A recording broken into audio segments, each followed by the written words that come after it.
He thought he had seen it all, a man who lived in the shadows, a hunter of the worst kind of men.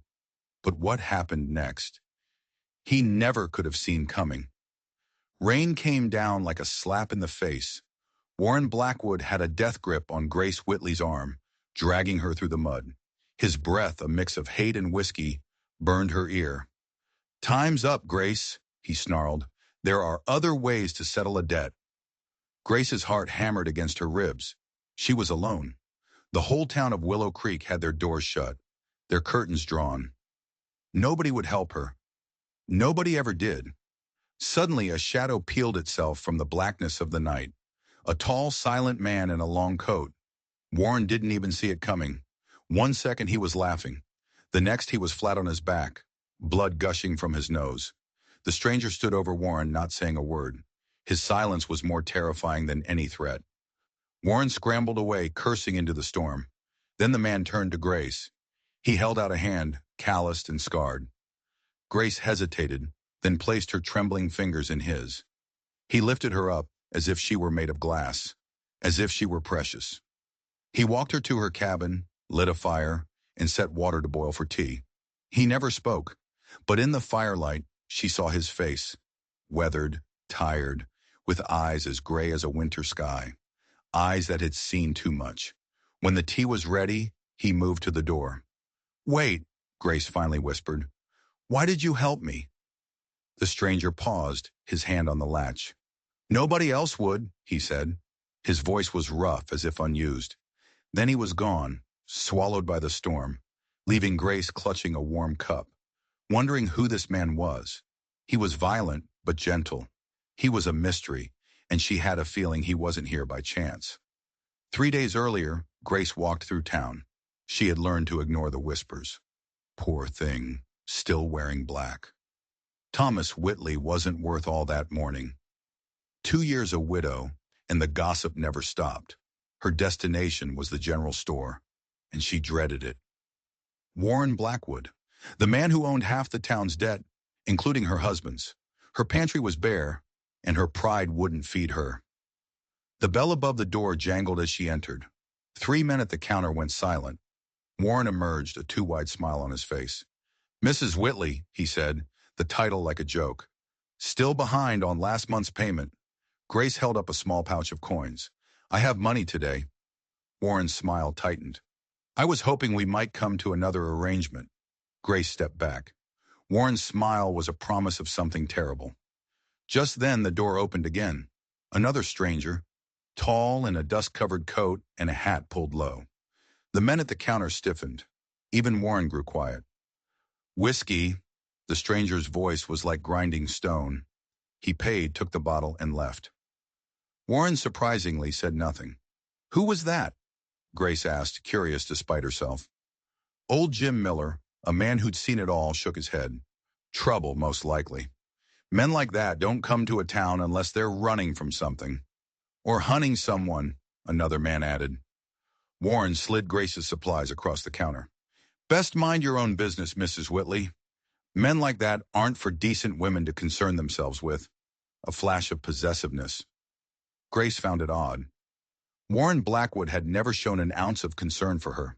She walked home, feeling his eyes on her back. Then Sheriff Porter blocked her path. "Mrs. Whitley," he said, "best get home before the storm hits." He glanced down the street toward the saloon. "Noticed we have a visitor. Given you any trouble?" "No," Grace replied. "Best keep it that way," the sheriff warned. "Something about him seems familiar. Everyone in Willow Creek seemed to know everything about everyone, except when it came to helping those in need." Then suddenly, nobody saw a thing. Grace's cabin was small. Her husband, Thomas, had kept it well tended. Now it was in disarray. The garden was overgrown. The roof was missing shingles. The hearth was cold. On a shelf above, her medical kit gathered dust. She had been a battlefield nurse, saving lives, amputating limbs, soothing the dying. She had saved countless people, but she couldn't save her husband. Thomas Whitley had been a soft-spoken merchant. He and Grace had come to Willow Creek for a fresh start after the war. The town turned on them when they learned he fought for the Confederacy. Thomas grew desperate, taking out loans from Warren. Then the flood came. They said Thomas had drowned trying to save their mule. His body was found miles downstream. Grace hadn't touched her medical kit since. What good were healing hands that couldn't save the one person who mattered most? A silver pocket watch, a Whitley family heirloom used to sit on the mantelpiece. The inscription read, "Time heals all wounds, but love transcends time." Thomas had pawned it to Warren. Grace had been saving to redeem it, but Warren kept raising the price. The watch was her last piece of Thomas. As the first drops of rain hit the roof, Grace sat in her rocking chair, clutching herself, alone with her memories, and a growing sense that the stranger in town was about to change everything. The stranger's name was Ethan Hayes. He knew he was being watched. Small towns were all the same, suspicious, protective of their secrets. He took a swig from a whiskey bottle. Appearances mattered. A drifter with a bottle drew less attention than a sober man asking questions. The woman, Grace Whitley, was exactly as the letter described. Premature gray in her brown hair, eyes that had seen too much, shoulders that bore invisible burdens. She was a fellow survivor, and for some reason, she affected him. He had time. Rushing led to mistakes, and he had made enough of those in his life. He watched the sheriff's office. Something about the old lawman tugged at a memory, but he pushed it away. The past was a foreign country. He had no desire to revisit. As darkness fell, Ethan saw Warren Blackwood leave his store and head toward Grace's cabin.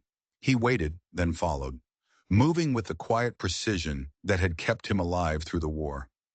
The rain masked his footsteps, the darkness, his presence.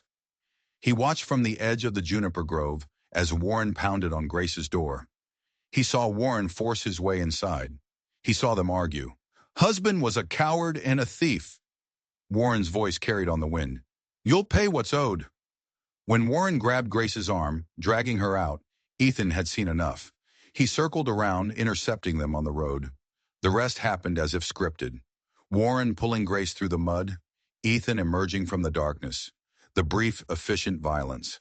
After making sure Grace was safe, Ethan found himself at an abandoned blacksmith shed. Inside, he unfolded a letter.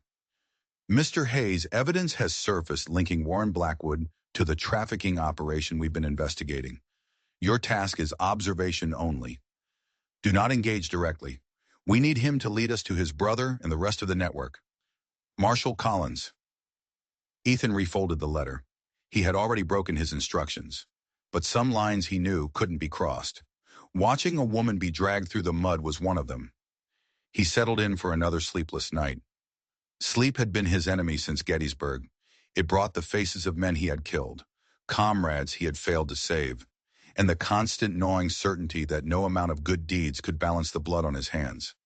So he watched the rain instead, counting the seconds between lightning and thunder. Anything to keep the ghosts at bay. Morning was clear and crisp. Grace's body ached. Bruises darkened her wrist. Her troubles were far from over. The teacup from last night sat empty on the table. The stranger's intervention hadn't been a dream. Her gaze drifted to her medical kit. What did he know of her past? Why had he helped her? She needed water from the well. It meant risking another encounter with Warren, but she couldn't avoid people forever. She stepped outside. At the well in the town square, she was surprised to find Ethan Hayes. He was drawing water, wearing the same long coat. When he saw her, he showed no surprise. Ma'am, he said, tipping his hat. He handed her the bucket he'd just filled. Take this one. I'll draw another.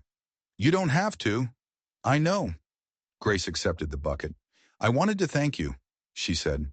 He nodded, not looking at her. May I ask your name? She pressed. Ethan Hayes. I'm Grace Whitley. I know. A chill went through her. How do you know who I am? Small town, he said. People talk. Before she could question him further, Sheriff Porter approached. Mrs. Whitley, he said, ignoring Ethan. Everything all right? Heard there was some trouble last night. Nothing I couldn't handle, Grace lied. Warren Blackwood says differently. Claims this stranger assaulted him. That's not what happened, Grace said, heat rising in her cheeks. I'd advise you to stay out of Willow Creek business, Mr. Hayes, the sheriff warned, finally acknowledging Ethan. We take care of our own here. Didn't look that way to me, Ethan replied, his voice level. The sheriff's hand drifted to his pistol. You passing through, or do you have business in our town? Just passing through. Grace stepped between them. Sheriff, Mr. Hayes helped me when no one else would. The sheriff's weathered face softened. Grace, you need to be careful about the company you keep. Some men bring trouble wherever they go. With a final warning glance at Ethan, the sheriff walked away. Your sheriff's right about one thing, Ethan said. I do bring trouble. Is that why you're here? Grace asked. A ghost of a smile touched his lips. Isn't everyone running from something or someone? He walked away, leaving Grace with more questions than answers. A strange rhythm of tension and waiting settled over the next week. Ethan stayed, taking odd jobs.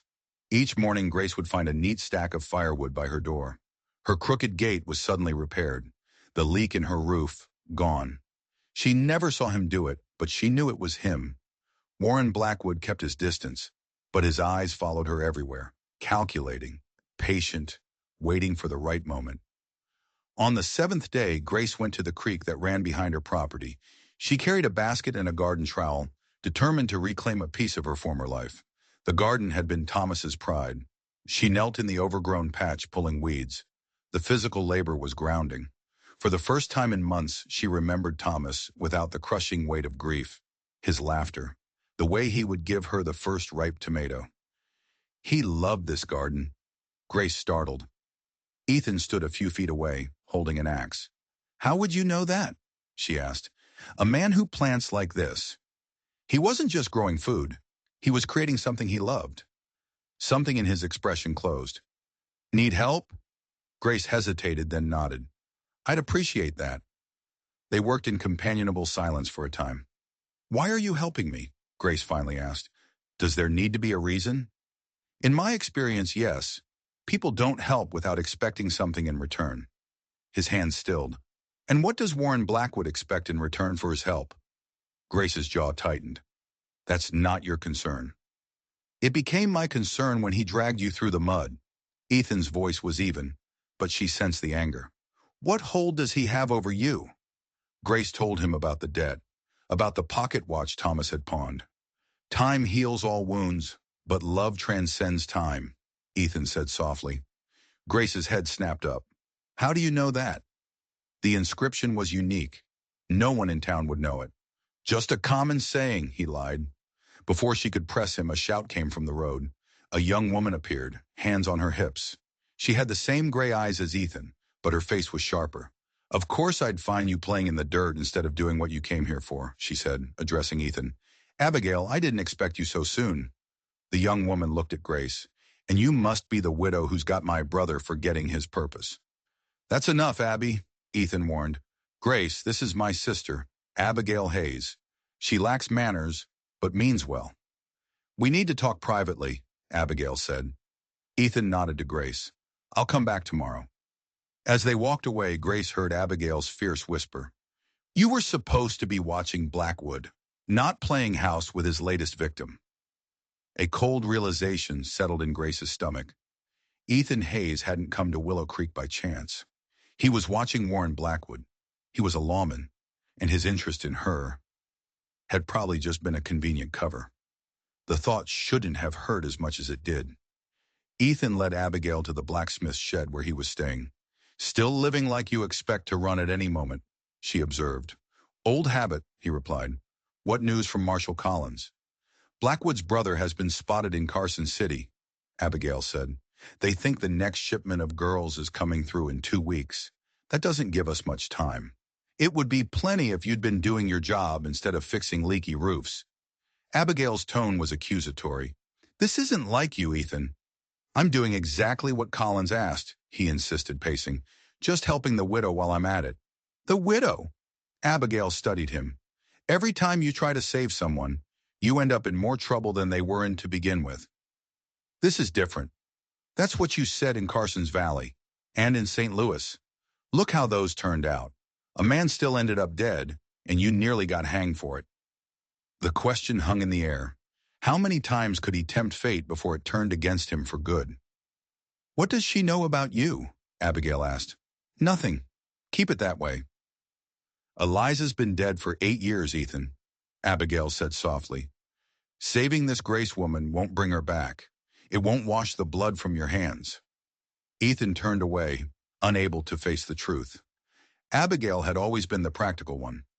After she left, Ethan sat on his bedroll, turning his knife over and over. He had spent years hunting men like the Blackwoods, first as a vigilante, then as an unofficial agent for men like Marshall Collins. Warren Blackwood was just another link in a long chain of evil. But Grace Whitley was different. There was a dignity to her suffering, a quiet strength that reminded him not of Eliza, but of the better parts of himself. The parts he feared had died in the blood-soaked fields of Gettysburg. He knew he should heed Abigail's warning. Getting close to Grace would only complicate his mission and put her in greater danger. The wisest course was to maintain his distance. But when he closed his eyes, he saw Grace, kneeling in the garden, reclaiming a piece of her past. And he knew with a certainty that defied logic that he could not stand aside if Warren Blackwood threatened her again. Some risks, he thought, were worth taking, even if they led to ruin. The next morning, Grace found a small burlap sack by her door. Inside were vegetable seeds. No note. She knew who had left them. She spent the day working in the garden, pushing away thoughts of Ethan and his mysterious purpose. As dusk approached, she heard footsteps. She looked up, expecting to see Ethan, but instead found Sheriff Porter, hat in hand. "Garden's looking better," he said. "Thank you, Sheriff. What brings you out this way?" He shifted uncomfortably. "Wanted to check on you, make sure you're not having any more difficulties with Warren, or with Ethan Hayes." "That man concerns me, Grace," the sheriff said. "He's not what he seems." "Few people are," Grace replied. The sheriff sipped the coffee she offered, grimacing at its bitterness. "Warren came to see me this morning. Claims Hayes has been trespassing on his property, watching the store at night. Is that why you're really here? To warn me away from him?" "I'm here because I wasn't much help when Thomas died," Porter admitted. "Warren Blackwood holds too many debts, knows too many secrets, including yours." "What do you know about Warren that you're not saying?" Grace demanded. "Just be careful, Grace," he said. "If Hayes is who I think he might be, he's dangerous in ways you can't imagine." He stood to leave. "Lock your door tonight, Grace, and if Hayes comes around, send him away, for your own sake." Grace watched him disappear down the path. Ethan was dangerous. The question was, to whom? As if summoned by her thoughts, Ethan emerged from the gathering shadows. He carried a canvas sack over his shoulder. "Sheriff Porter seemed concerned," he said. "Were you watching us?" she asked. "Watching the road. Warren Blackwood left town an hour ago, headed west. Thought you should know." "Thank you," Grace said, "though I don't understand why you're so interested in Warren's movements, or in helping me."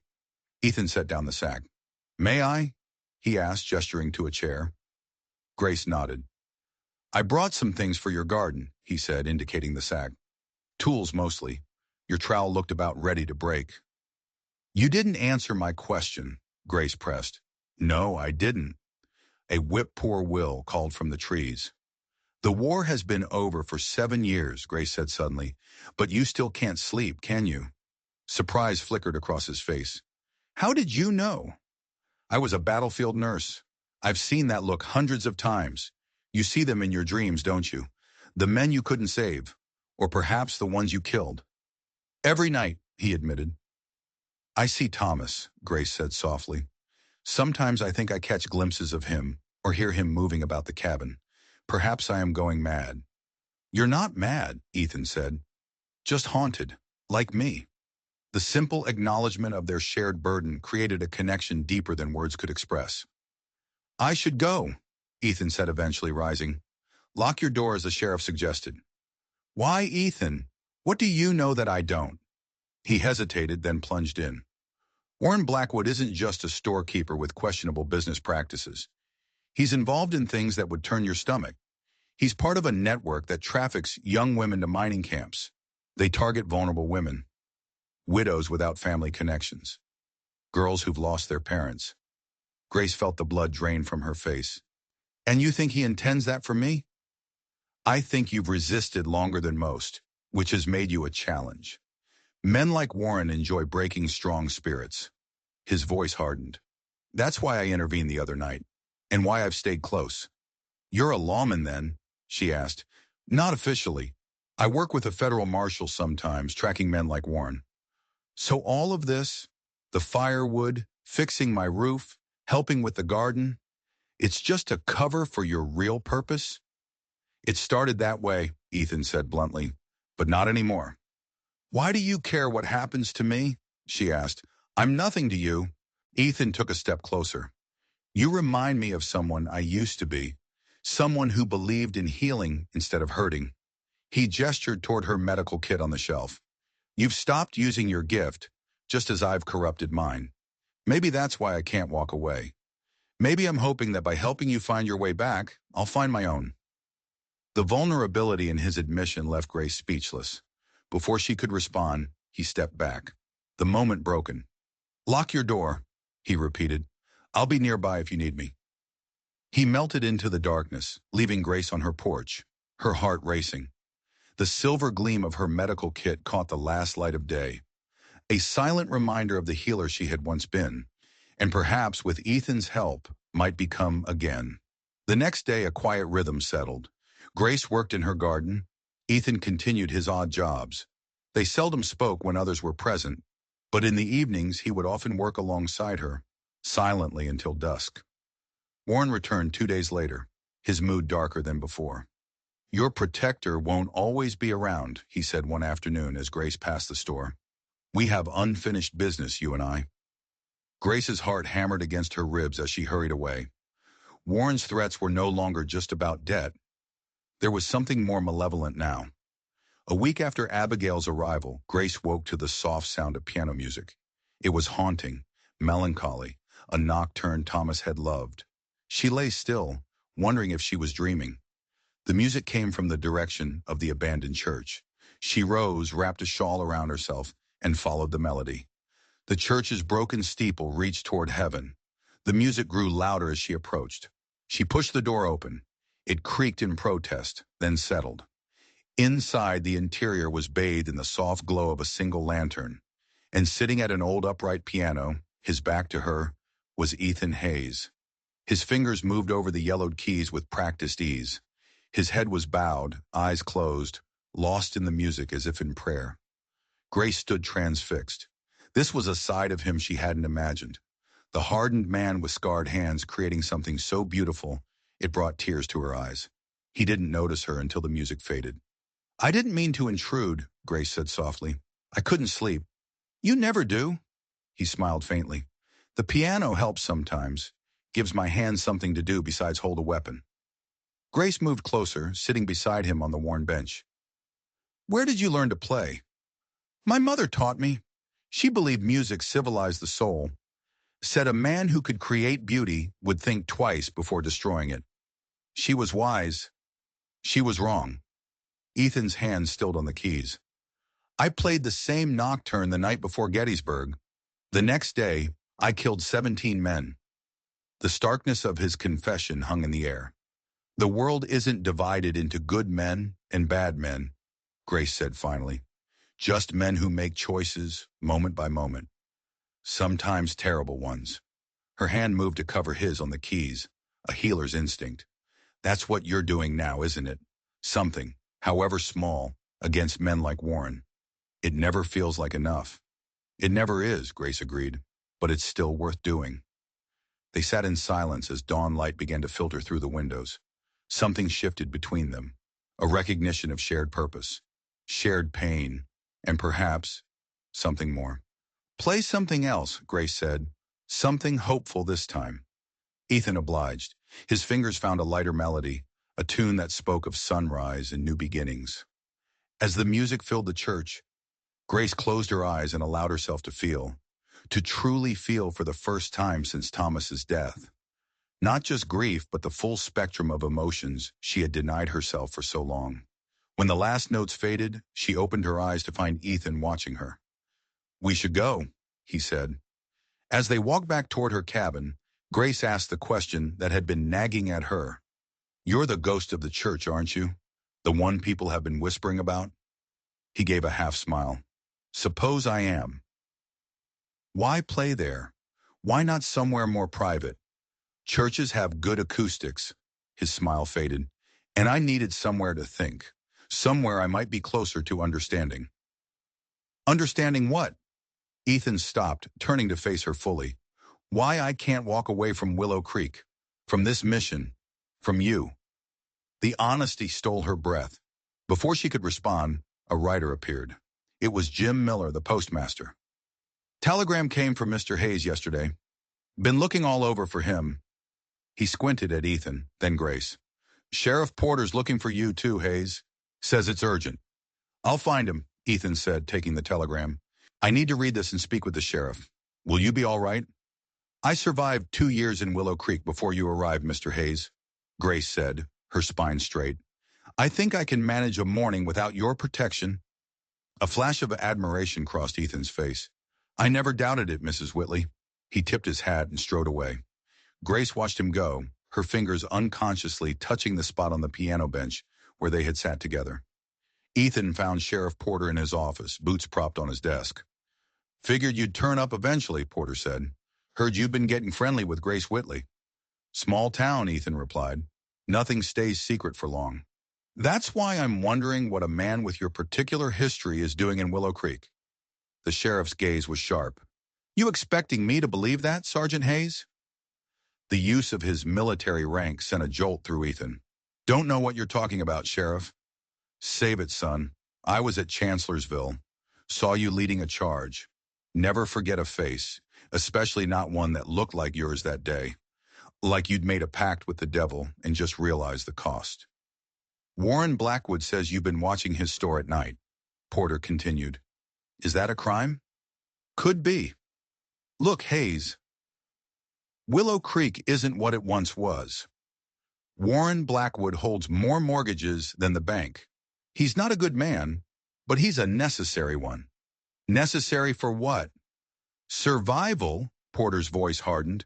So whatever business you have with him, conclude it and move on before things get complicated. Things are already complicated, Ethan observed, especially for Grace Whitley. Grace is a good woman, Porter said. That's why I'm warning you. If your presence brings her more trouble, I'll run you out of Willow Creek myself. The threat was clear. I have no intention of bringing Grace trouble, Ethan said. Just the opposite.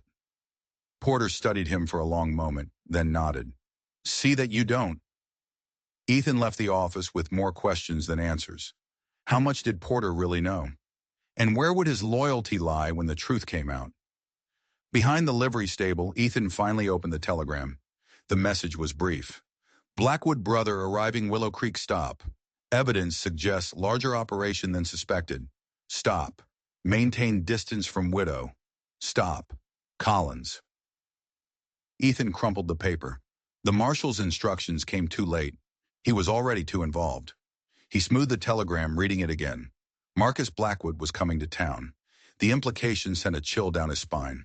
The brothers were meeting. Something significant was in motion, which meant Grace was in more danger than ever.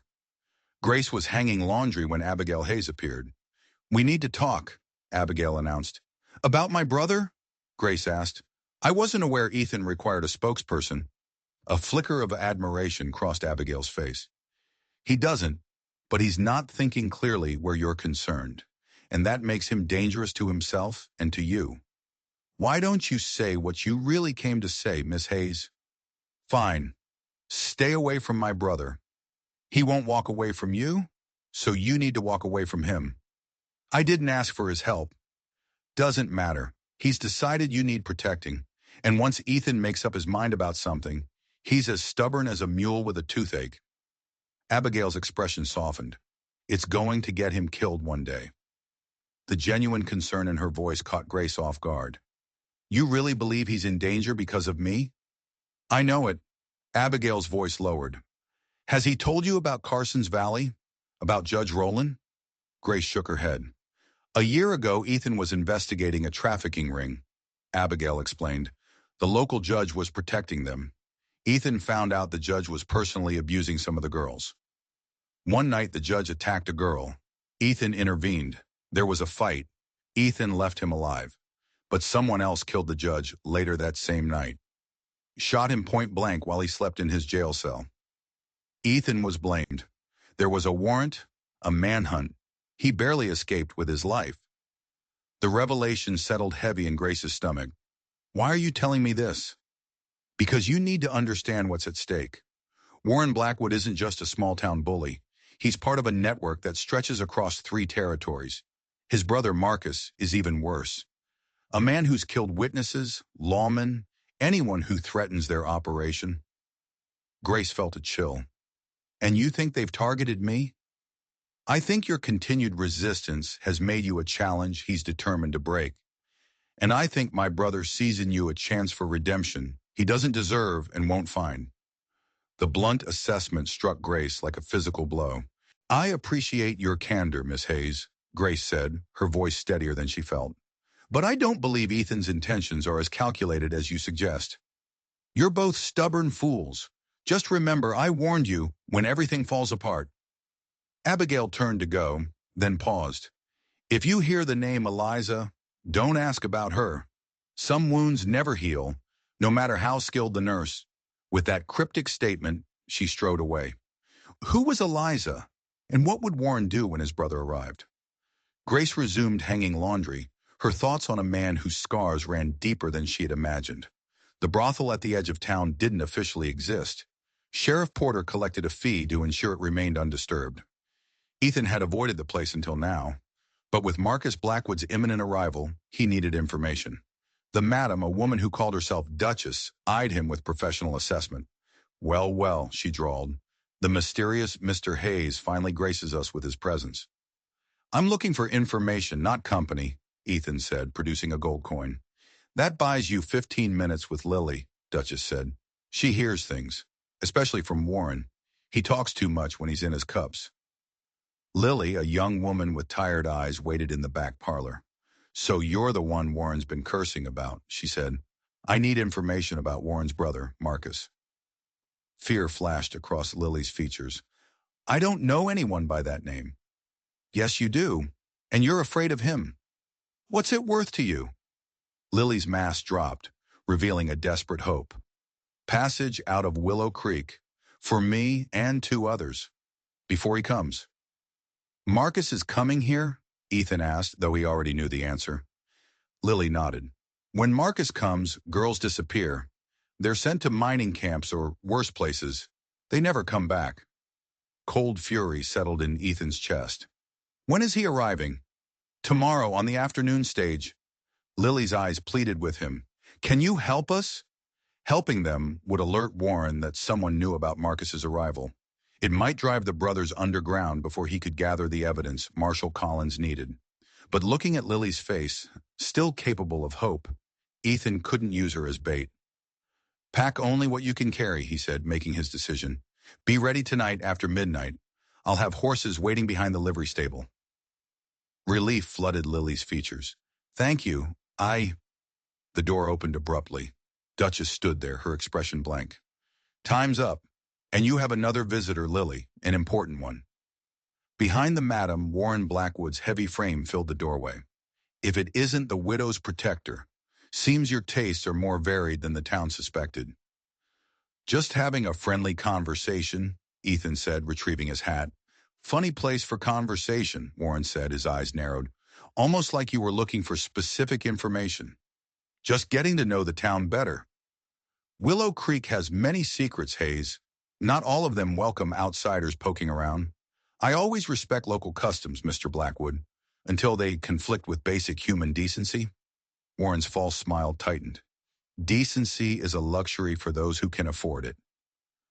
I've found reality has a way of catching up with men who believe themselves above it, Ethan replied. Give my regards to your brother when he arrives. He didn't wait to see Warren's reaction, but he felt the man's stare burning into his back as he walked away. Warren now knew that Ethan was aware of Marcus's arrival. Whatever element of surprise he had was gone, which meant Grace was in more danger than ever. A fire crackled in the hearth. Grace sat in her rocking chair, mending a dress. The night was unusually still. She had been waiting for Ethan since sunset, a growing unease settling in her bones. A soft knock at the door broke her reverie. Ethan stood on the porch, his face grim. "You shouldn't leave your door unlocked," he said, entering.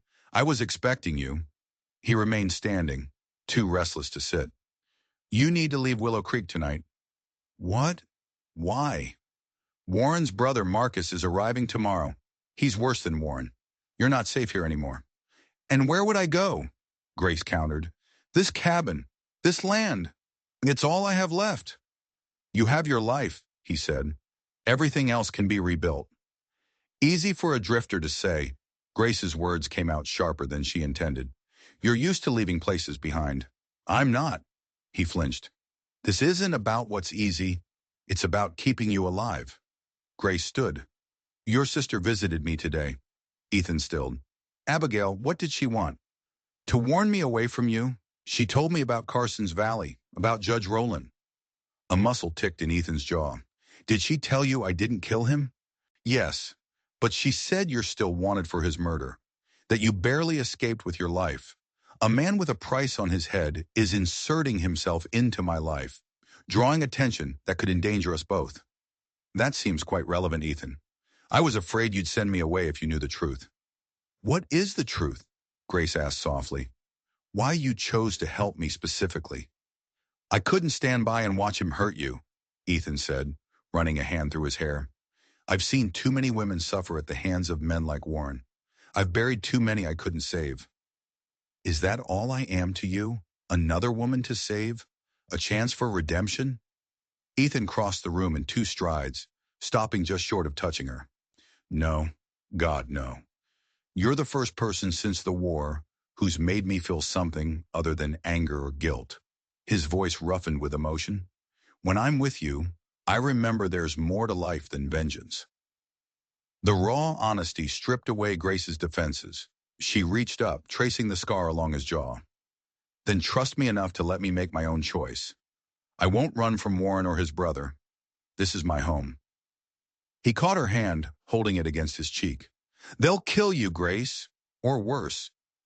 "Not if we stop them first." Her voice hardened with determination. "You came here to gather evidence against Warren. Let's gather it together." Ethan stared at her, conflict evident in his eyes. "It's too dangerous." "Life is dangerous," Grace countered. "I learned that in field hospitals. I also know you plan to help some of them escape tonight. That's where you've been, isn't it?"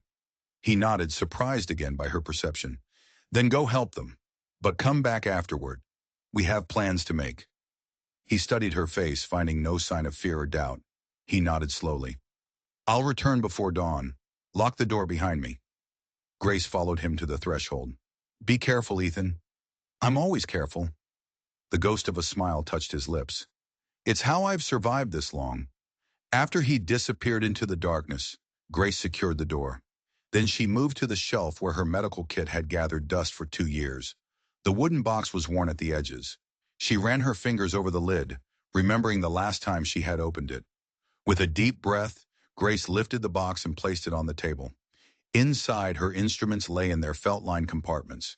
Scalpels, forceps, needles, and thread. All the tools of her former calling. She began to clean them meticulously. If she was to stand against the Blackwoods, she would need every skill she possessed. It was time for Grace Whitley, battlefield nurse, to resurrect herself from the ashes of mourning. The livery stable stood dark and quiet. Ethan led 3 horses around to the rear. Lily and 2 other women waited in the shadows, their faces a mixture of fear and desperate hope. "The horses know the trail," Ethan explained in a low voice. "Head east until you reach Taylor's Ridge. My sister Abigail will help you get farther east." "What about you?" Lily asked. "Warren will know you helped us." "Let him try." Ethan handed her a pouch of coins. "This should get you as far as Denver. Stay together, travel only by day, and avoid the main roads." The third woman, Rose, had said nothing. Now she looked at him, her dark eyes haunted. "Why are you helping us? What do you want in return?" "I want you to live," Ethan said simply, "to find something better than Willow Creek." Rose studied him for a moment, then nodded, accepting his answer. "We should go," Lily urged, glancing nervously toward town. "Go, and don't look back." Ethan slapped the lead horse's flank gently. The women rode off into the night. Ethan watched until they disappeared. Marshal Collins would disapprove. The women could have provided testimony against the Blackwoods, but Ethan had seen too many witnesses die waiting for justice. Some lives had to be saved now. That was either very noble or very foolish, a voice said from the darkness. Sheriff Porter stepped into view. His revolver remained holstered, but his hand rested near it. "How long have you known what goes on at the boarding house?" Ethan asked, accusation in his voice. "Long enough to know I can't stop it alone," Porter sighed. "Warren owns half the town council. I look the other way on some things so I can keep order on others." "And that lets you sleep at night?" "Nothing lets me sleep at night," Porter replied. "Not since Fredericksburg. I reckon you understand that better than most." The shared reference to battle created a momentary bond. "Warren's brother arrives tomorrow," Ethan said. "I know. Been dreading it for weeks." "What if you had evidence?" Ethan asked, taking a calculated risk. "Proof of their trafficking operation? Their connection to Judge Rowland's murder? All of it." Porter straightened, interest sharpening his gaze. "Do you have such evidence?" "Not yet, but I'm close. I need more time. And I need your help protecting Grace Whitley." "What's she got to do with this?" "Warren's been trying to force her into debt servitude. With Marcus coming, I'm afraid he'll accelerate his plans. I can't be in two places at once. I need someone watching her cabin while I gather what I need." Porter was silent for a long moment, then nodded. "I'll keep an eye on Grace, but you've got until Marcus leaves town to get your evidence. After that, all bets are off." "Fair enough." Ethan turned to go. "And Hayes," Porter called, "if you've got some personal vendetta that puts this town in danger, I'll shoot you myself. War hero or not. Just keep Grace safe. That's all I ask." As he walked back toward town, Ethan felt the weight of too many commitments. His promise to Collins, his obligation to the escaped women, his growing determination to protect Grace, and beneath it all, the memory of Eliza. Would she recognize the man he had become? The questions had no answers, only the hollow echo of choices made and paths not taken. Dawn was approaching, a day that would likely end in blood. Ethan only hoped it wouldn't be Grace's, or his own. Dawn broke over Willow Creek with deceptive serenity. Grace stood on her porch watching the sunrise. She had barely slept. Her mind was too full of plans and fears. Ethan had not returned before dawn as promised. She changed into a navy blue dress with small white flowers. The widow's black she had worn for 2 years felt suddenly like a costume. She was Grace Whitley, not a shadow of grief. Her medical kit sat on the table, instruments clean and ready. She packed it into a satchel. She couldn't say why she felt compelled to bring it into town, only that the instinct was strong. As she began the walk, she felt a strange calm. She had survived the war. She had endured the loss of her husband. She would survive this day as well. The town was already stirring. She passed Warren's store without glancing inside, though she felt his eyes on her. At the sheriff's office, she paused, considering whether to seek out Porter. Before she could decide, she saw a familiar figure at the end of the street. Ethan. Relief washed through her, followed immediately by concern. He looked as though he hadn't slept at all. They met in front of the abandoned church. "The women?" Grace asked immediately. "On their way to Taylor's Ridge. Abigail will help them from there." "And Warren doesn't know?" "Not yet, but he will soon. Marcus arrives on the noon stage. Warren's planning some kind of celebration at the brothel tonight. We need evidence before then." "We?" Ethan raised an eyebrow. "I thought we agreed you'd stay at your cabin today." "No, you suggested it. I made no such promise. I'm tired of hiding, Ethan. Whatever happens today, I want to face it. Standing, not cowering." Admiration flickered in his eyes. "You're the most stubborn woman I've ever met." "I believe that's what drew you to me in the first place." A hint of a smile curved her lips. "I need to search Warren's store," he said. "He keeps a hidden office above it. If there's evidence, it will be there." "He'll be watching for you now, and the store's never empty." "I know. That's why I need a distraction. Something significant enough to draw Warren out completely." Understanding dawned on Grace. You want me to be that distraction. Only if you're willing, and only if we can ensure your safety. Grace considered the risks. What did you have in mind? A medical emergency would be most effective, something Warren couldn't ignore without damaging his standing in town. At the brothel, several of the women there are genuinely ill. Grace adjusted her satchel. Then we have a plan. I'll go to the brothel and offer my services. Once Warren is called over, you'll have your chance. Be careful, he said, touching her arm. If Warren suspects a trap, I've dealt with dangerous men before, she reminded him. Not all wounds on the battlefield were from enemy fire. With a final nod, they parted. Grace toward the brothel, Ethan toward a vantage point to observe Warren.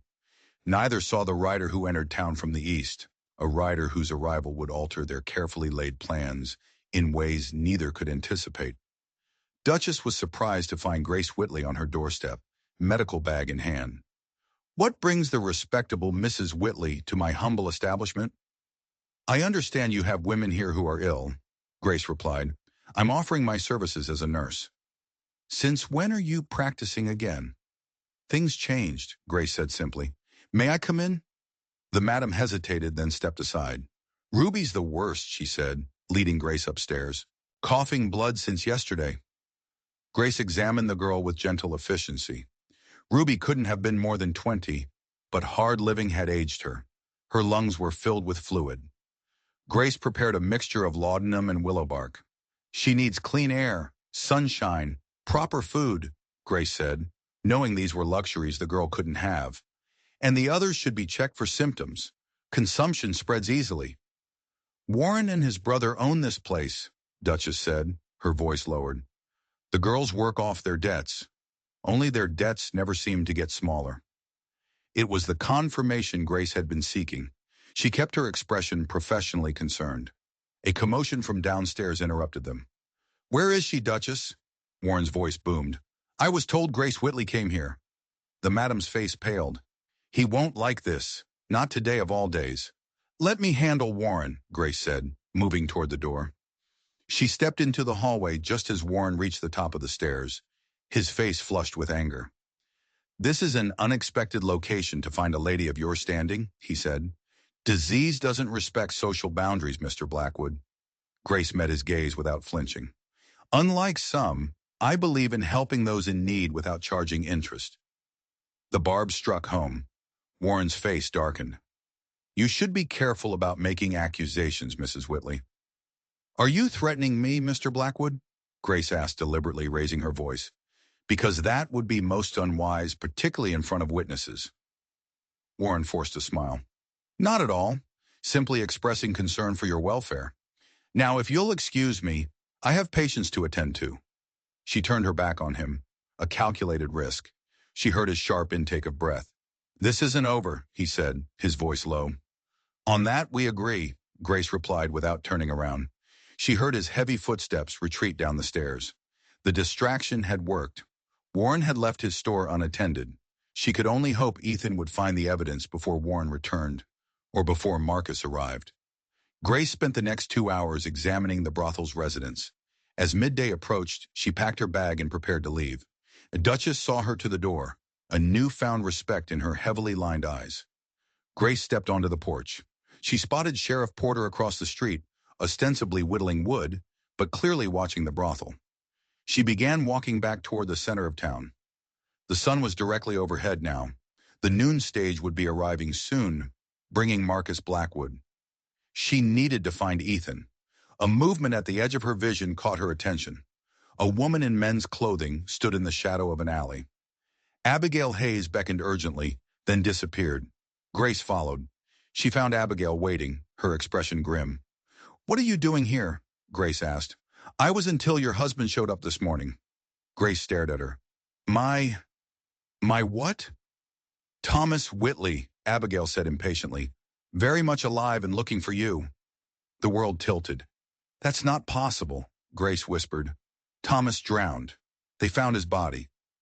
They found a body, ma'am, Abigail corrected. Apparently not his. How do you know this? Did you speak to him? He came to the hotel in Taylor's Ridge, asking questions about a widow who might have passed through.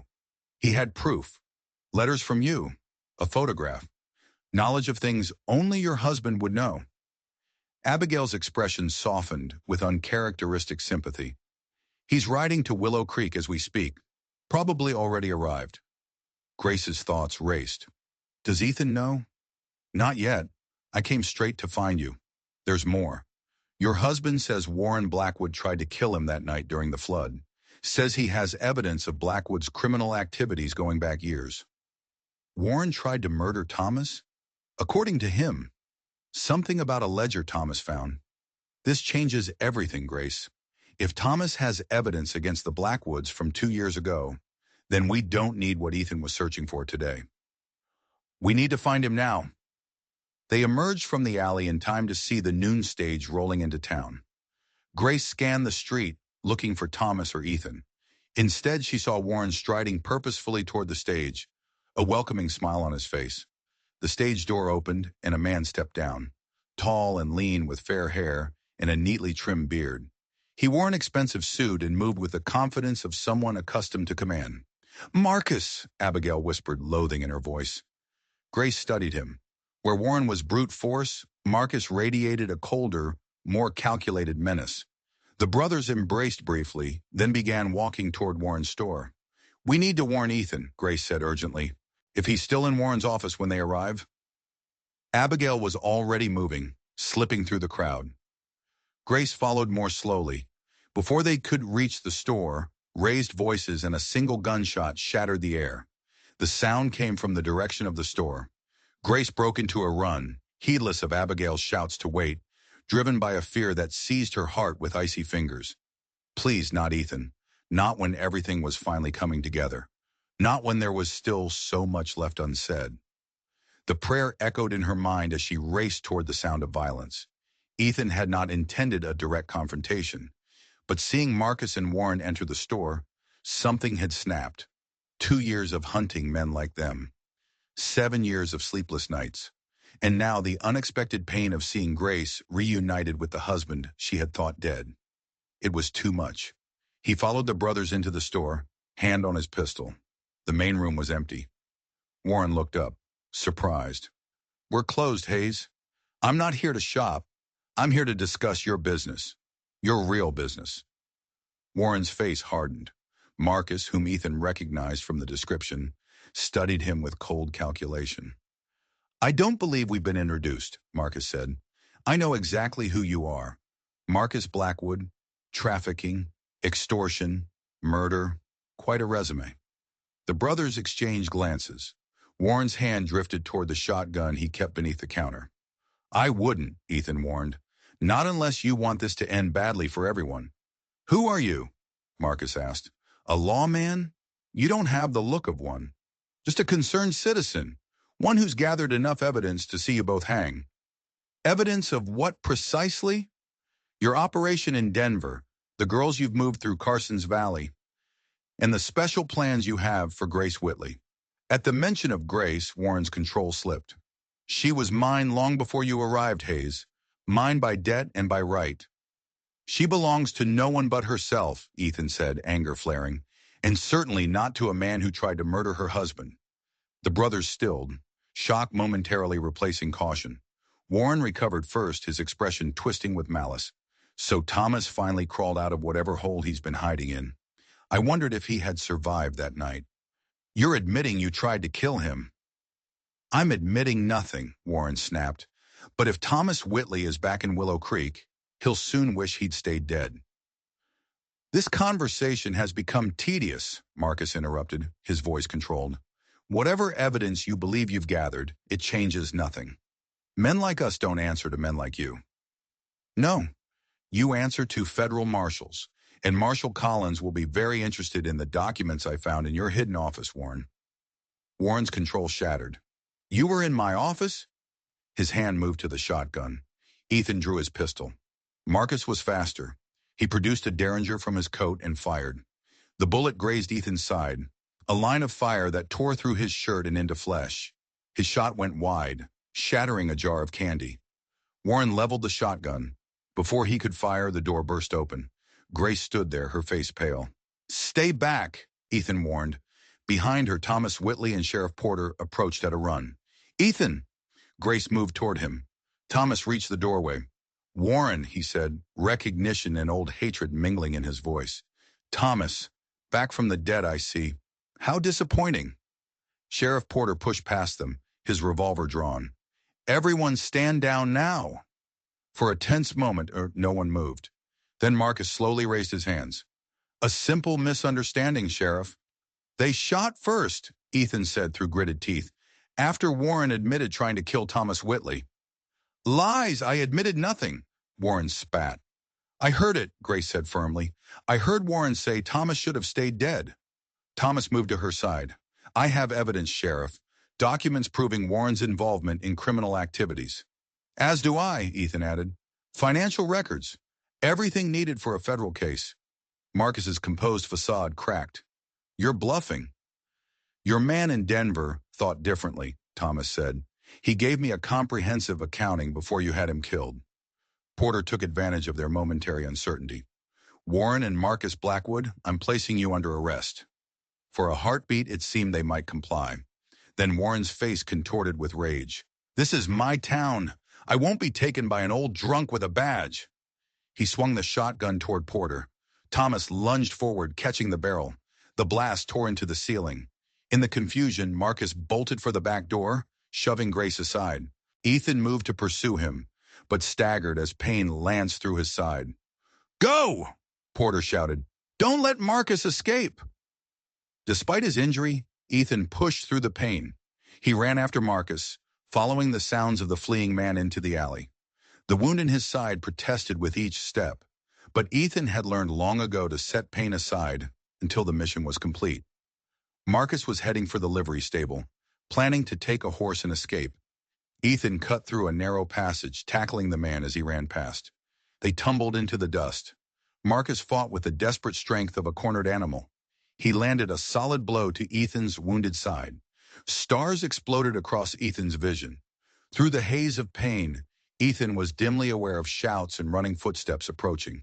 He maintained his grip on Marcus. If he let go now, the man would disappear.